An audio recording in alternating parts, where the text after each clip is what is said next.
Heads up, possible course language ahead. Consider yourself warned. During the Cold War, the term arms race was regularly heard on the national news or splashed across the front pages of magazines and newspapers, framing the race for firepower between the United States and the Soviet Union. While it's not used as often as it used to be, the arms race between America and its near-peer adversaries, specifically China and Russia, is still very much a real thing, especially when it comes to China and its full-court press to build an advantage for any potential conflict. Right at the end of 2024, the People's Republic of China allowed images to be published on social media showing what appear to be two new sixth-generation aircraft.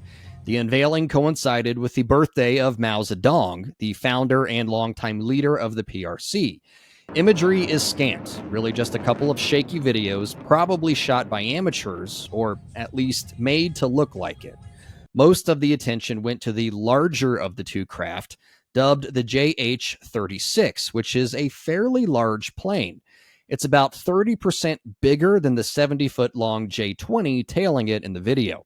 Speaking of tails, the JH-36 doesn't have one. The flying wing delta design is inherently stealthier and can give the plane a longer range, but at the cost of maneuverability. The JH-36 has internal weapons bays and 3 engines, but it's not totally clear if it's a piloted craft or unmanned. The 2-seat J-20 may actually be carrying the pilot of the JH-36. The other stealth aircraft the PLAF revealed was a smaller plane featuring a Lambda design. The video never shows a top view, so again, we don't know if there's a pilot inside or if this is a drone. There are a lot of unanswered questions and speculation, but when you talk with some American pilots and military experts, one thing is clear. It's nothing original. Everything China has, they've stolen from our submarine technology in the 90s under Bill Clinton to the Joint Strike Fighter. If it's not nailed down, they steal it. So it's essentially a copy and paste. Now they can change puppy and call it small dog, but it's still 99.9% our technology. That's Matthew Buckley, call sign Wiz. He's a former FA-18 fighter pilot, graduate of the Navy's Top Gun program, and far from the first person to say China is stealing military technology. But stealing a design is different than building an actual sixth-generation stealth aircraft. Do you think that these planes can maintain stealth? I didn't, but again, let's go back to spy versus spy. Is that their no shit frontline fighter, or is that just the demo? Are they throwing something out there with some screws hanging out just so you and I can jump on a podcast? So, you know, you never know what they're showing. So it could be, you know, they're doing that on purpose, but, you know, let's take it at face value. It really doesn't. You know, years ago, you know, when I visited a brother of mine, Shrek, he was a F-35 guy going through the rag up there in Beaufort, you know, you could barely get near the airplane and put your hand on it, right? Because the materials that cover these planes are that secret. So just from a distance and looking at the photos, it didn't appear. Because as you said, the radar absorbing of stealth materials is, you know, the biggest part of the stealth technology, either to absorb signals or to refract them or to even scramble them, right? You know, when they hack into our stuff and steal these things, you know, is it our older stuff? I mean, the F-22 tech, you know, it's an amazing fighter, but the technology that made the F-22 is decades old at this point. I guess my question is, should we be worried that China is now going to be able to dominate the skies and move U.S. forces out of the way and, you know, throw their weight around?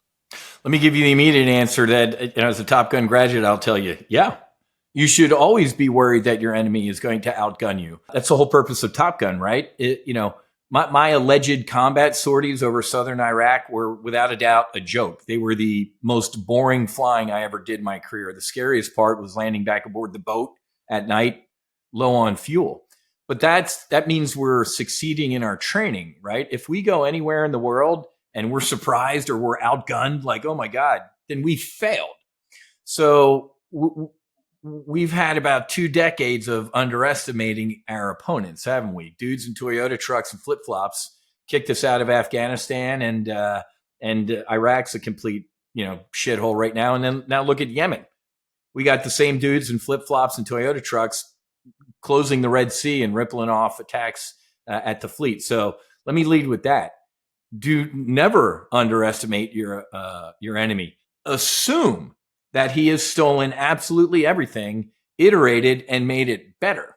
Even though its capabilities are speculative, it still represents a significant leap in China's aviation technology. And then that they're not just copycatting us anymore, they're actually trying to surpass us with their tech. So they're looking at, in my opinion, and from a defense analysis viewpoint, of trying to take over the superiority of the air, the same way they're trying to do it in the sea.